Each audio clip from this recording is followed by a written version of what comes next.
wabarakatuh. Halo, apa kabar semuanya? Kali ini saya sedang berada di Masjid Agung Syekh Kuro Karawang. Masjid ini adalah masjid tertua di Pulau Jawa. Masjid ini didirikan oleh seorang ulama besar yaitu Syekh Kuro atau kerap disebut Syekh Quratul Ain.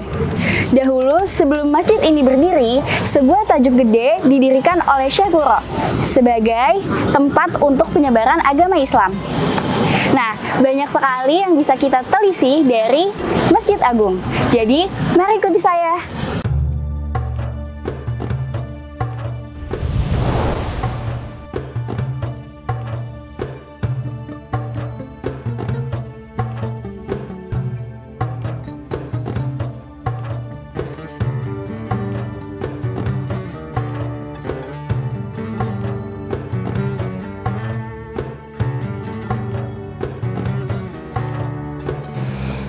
Assalamualaikum warahmatullahi wabarakatuh. Alhamdulillahirrahmanirrahim. Allahumma sholli ala sayyidina Muhammadin wa ala alihi wa sahbihi wa barik wa sallim ajma'in. Membahas Masjid Agung Syekh Kuro Karawang tidak terlepas dari perjalanan penyebaran agama Islam khususnya di Jawa Barat, ya, di Jawa Barat. Saya akan menjelaskan dulu dari awal bagaimana perjalanan Syekh Quratul Ain membuat Masjid Agung di Karawang, atau yang sekarang menjadi Masjid Agung Karawang. Pada awalnya Syekh Kuro itu adalah salah satu ulama dari Campak. Beliau putra dari Syekh Yusuf Siddiq yang merupakan keturunan Syekh Jalaluddin, Syekh Jamaluddin, kesananya Sayyidina Husain dan Sayyidina Ali radhiyallahu an. Kemudian pada tahun 1414 Masehi, Syekh Hasanuddin bin Yusuf Siddiq itu bersama-sama dengan muhibahnya Laksamana Cengho ke Pulau Jawa, khususnya ke Nusantara.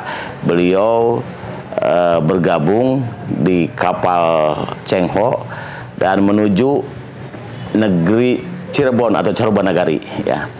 Dan beliau pertama di Carubanagari dulu pada tahun 1416, ya, di negeri Cirebon, kemudian di pelabuhan Muarajati, ya. Pada waktu itu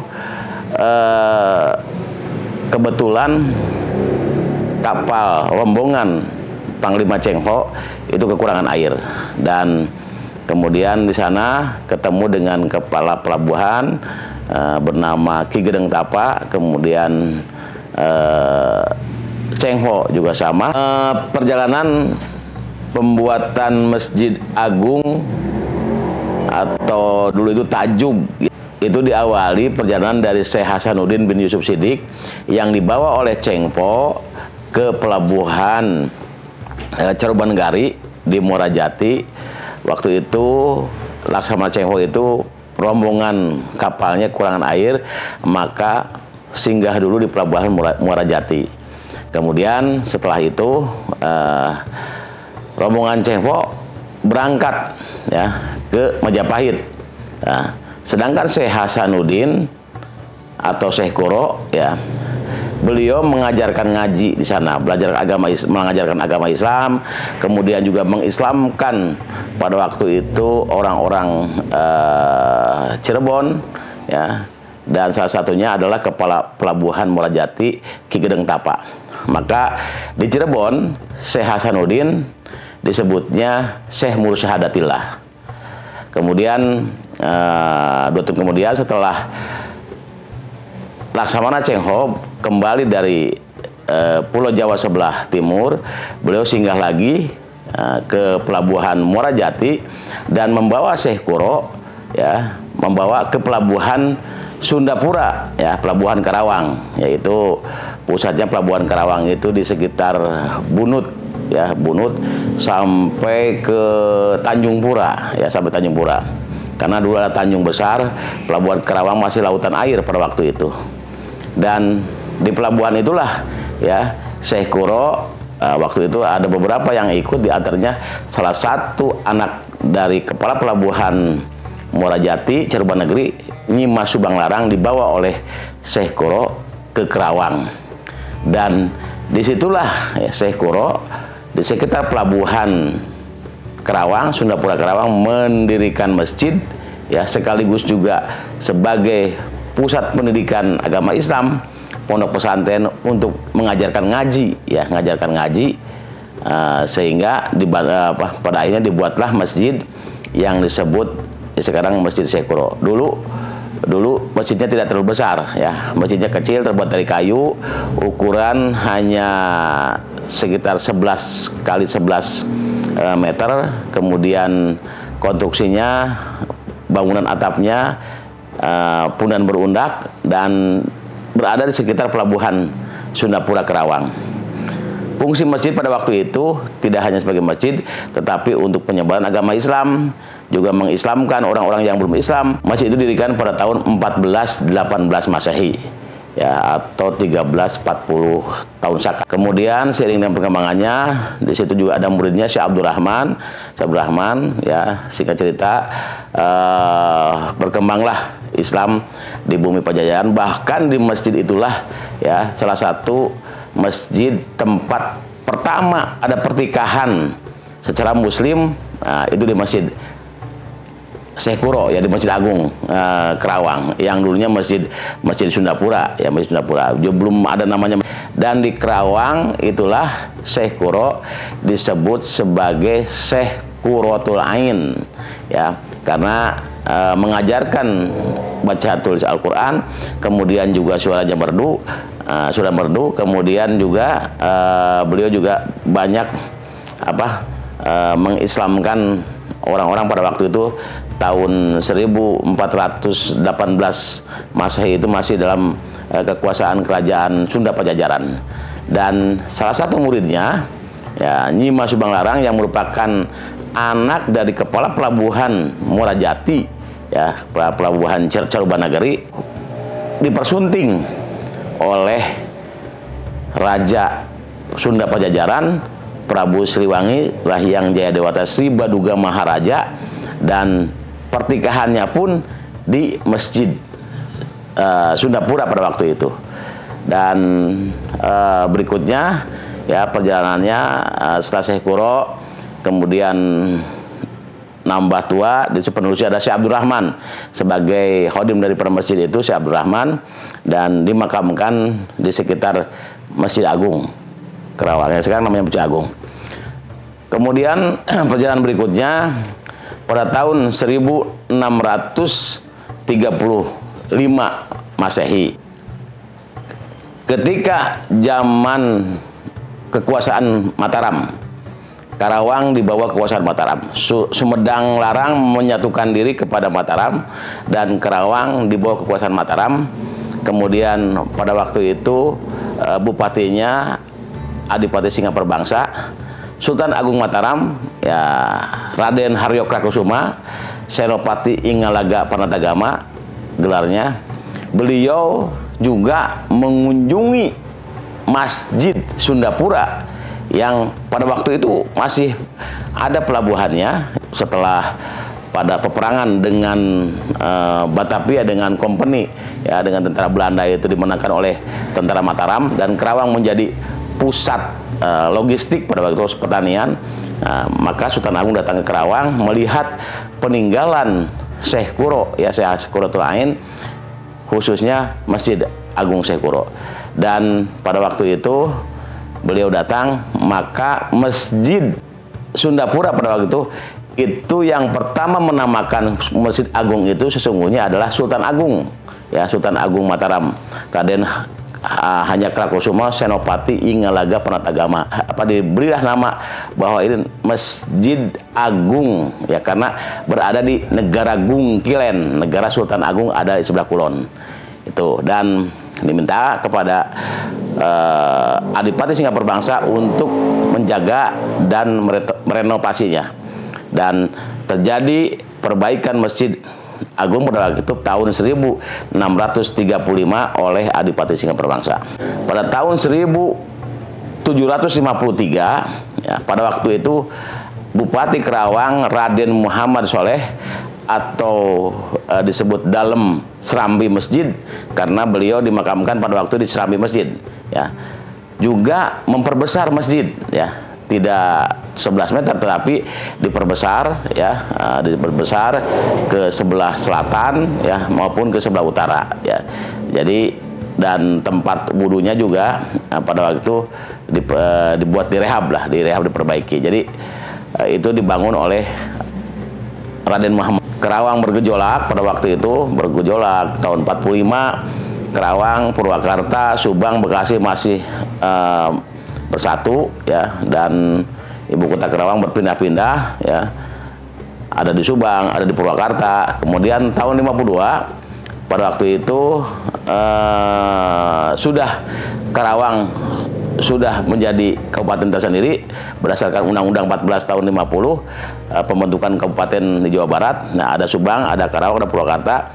Tahun 52 ini Kerawang ya, khususnya Masjid Agung Kerawang direhab kembali ya oleh Bupati Kerawang pada waktu bernama Raden Muhammad Thohir. Atasnya Masjid Agung pada waktu yang sama seperti Masjid Demak ya, Masjid Cirebon, Masjid Banten, sebenarnya kan diawali di Masjid Kerawang ya, karena tahun 1418 itu dirubah ya pakai kubah ya, itu pada masa tahun 1962 oleh Raden Muhammad Thohir. Ada kubahnya, ada kubah di atasnya. Bupati Kerawang pada waktu itu Kolonel Infanteri Sumarno Suradi ya, tahun 1994 ya, direhab total, dirombak total ya, masjid dihilangkan ya, masjid awalnya dihilangkan, kemudian dibangun dengan konstruksi beton yang pada waktu itu menyerupai ya konteksnya dengan bangunan lama dengan ukuran lebih luas ya, dengan ukuran lebih luas, dan bangunan-bangunan yang lama kayu-kayunya disimpan sekarang ada di sekitar Masjid Agung. Jadi itu dirombak total ketika zaman Pak Sumarno Suradi. Dan alhamdulillah Bupati Selika Nur Ahadiana ya, Ibu Selika tahun 2018 juga diperluas ya, dikembangkan, rekonstruksi ya, memadukan antara ya, Timur Tengah dengan kesundaan ya, dan itu juga bantuan dari gubernur sebagian pada waktu Pak Aher Ahmad Heriawan ya. Alhamdulillah terus berkembang sampai saat ini masjid ini ya terus ya direhab, bahkan insya Allah terus dibenahi terus ya kekurangannya baik oleh internal, oleh masjid, jemaah maupun oleh pemerintah daerah. Dan alhamdulillah ya saya atas nama ya Ketua Tamir Masjid, Ketua DKM Masjid Agung Syekh Kuro, karena didirikan oleh Syekh Kuro jadi dinamakan Masjid Agung Syekh Kuro Kerawang. Sejak ya menjadi ketua DKM, insya Allah ya kita melihat berbagai aspek bagaimana mengembangkan, memakmurkan masjid itu. Pertama melihat aspek historis, tidak bisa dilewatkan ya, karena masjid itu punya sejarah, walaupun secara bangunan konstruksi itu sudah hilang sesungguhnya ya.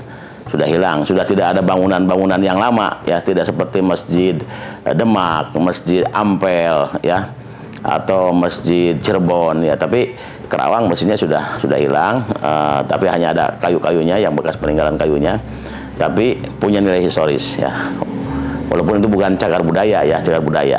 Yang kedua ya, masjid itu memang ada di pusat alun-alun, pusat keramaian ya. Komplek masjid juga sama, punya historis perjuangan. Masjid Agung ini punya historis sekitar warganya, punya historis perjuangan yang tidak disahkan juga dengan bagaimana skenario untuk memerdekakan negara Republik Indonesia, tidak lepas dari sekitar warga sekitar Masjid Agung itu. Jadi oleh karena itu kami ya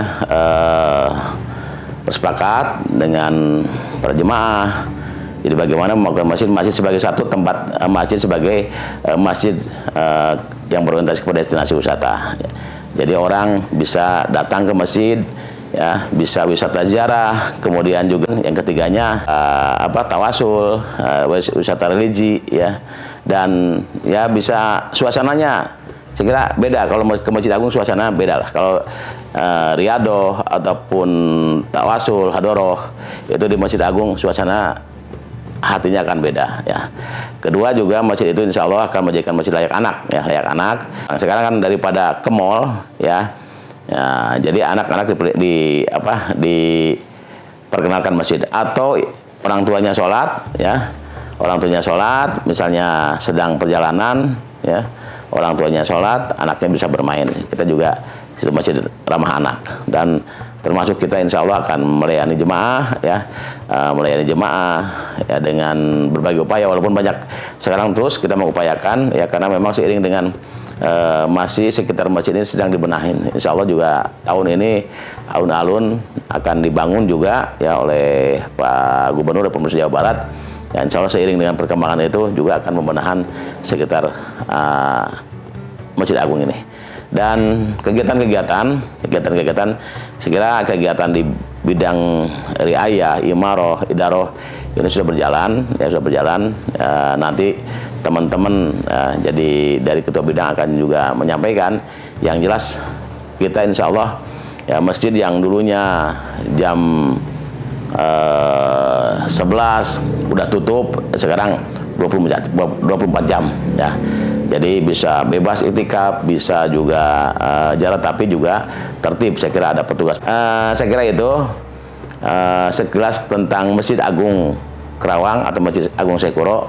Lebih jelasnya nanti penjelasan kaitan dengan bidang-bidang, saya kira, dan teman-teman yang membidangi itu akan menjelaskan bagaimana kegiatan-kegiatan. Dan sekarang juga sedang bebenah, terus kita bebenah, terus melayani jemaah, mengevaluasi terus kekurangan-kekurangan kita. Setiap orang banyak kekurangan, dan kita juga belajar dari orang-orang yang berhasil, masjid-masjid yang berhasil bisa melayani jemaahnya. Insya Allah, ya, ini tugas kita semua, ya, khususnya tugas takmir Masjid Agung, DKM Masjid Agung Karawang, termasuk juga tugas jemaah. Terima kasih, kurang lebihnya mohon maaf. Wallahul muwaffiq ila thoriq, billahi bisabil haq. Wassalamualaikum warahmatullahi wabarakatuh.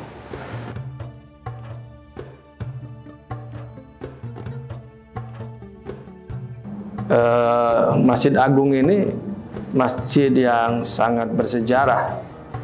Bahkan ini adalah masjid yang pertama di Jawa Barat,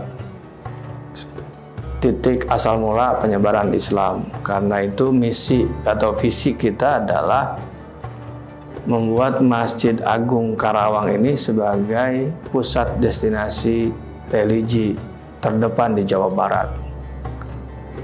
Juga menjadi pusat perkembangan dan peradaban Islam di Jawa Barat. Dan dari Karawang inilah dahulu Islam pertama disebarkan ke tanah Pasundan.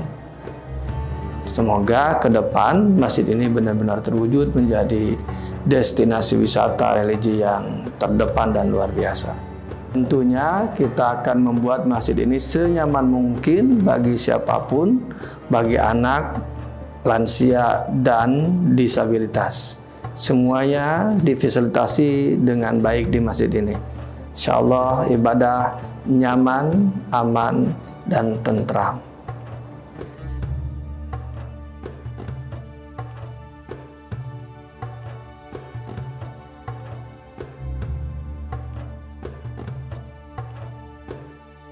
Assalamualaikum warahmatullahi wabarakatuh. Dari Si Imaroh Masjid Agung Syekh Kuro Karawang, kegiatan yang dilaksanakan oleh Si Imaroh diantaranya pengajian setiap malam ba'da maghrib sampai isya yang disampaikan oleh para kiai, para mubalik, khusus di bidangnya mencakup masalah tentang kaitan fikih, tauhid, tasyawuf, tafsir, dan lain sebagainya.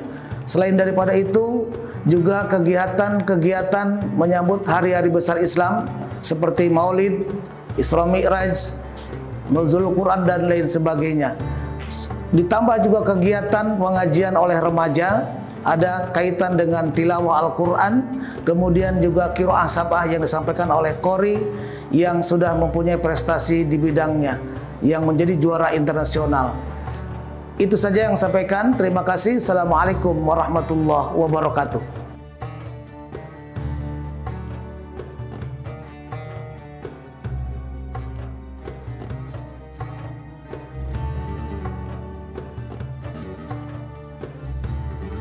Assalamualaikum warahmatullahi wabarakatuh.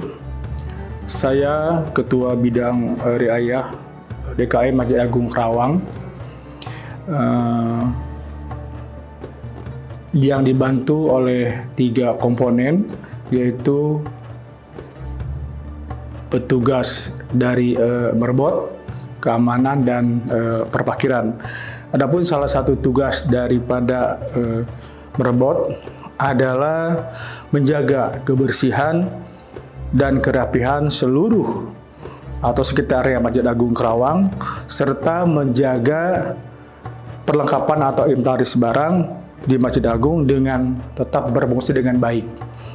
Yang kedua, tugas dan fungsi Satpam yaitu mengontrol seluruh area yang ada di Masjid Agung Karawang secara bergiliran dengan tenggang waktu 2 jam sekali. Dan yang terakhir adalah parkir. Jelas ini mengatur kerapihan kendaraan bermotor baik roda 2 dan 4 supaya tetap tertata dengan rapi dan baik. Wabillahi taufiq wal hidayah. Assalamualaikum warahmatullahi wabarakatuh.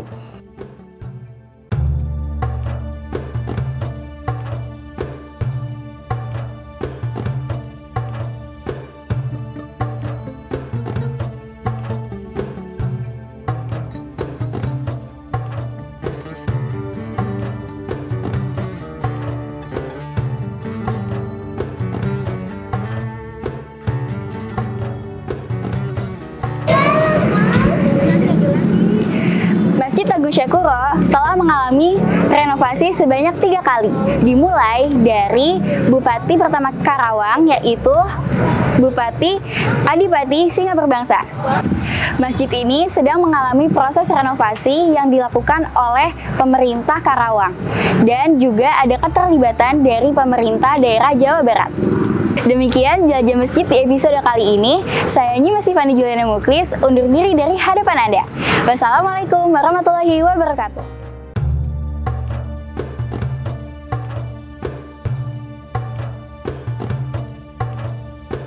Allahu Akbar,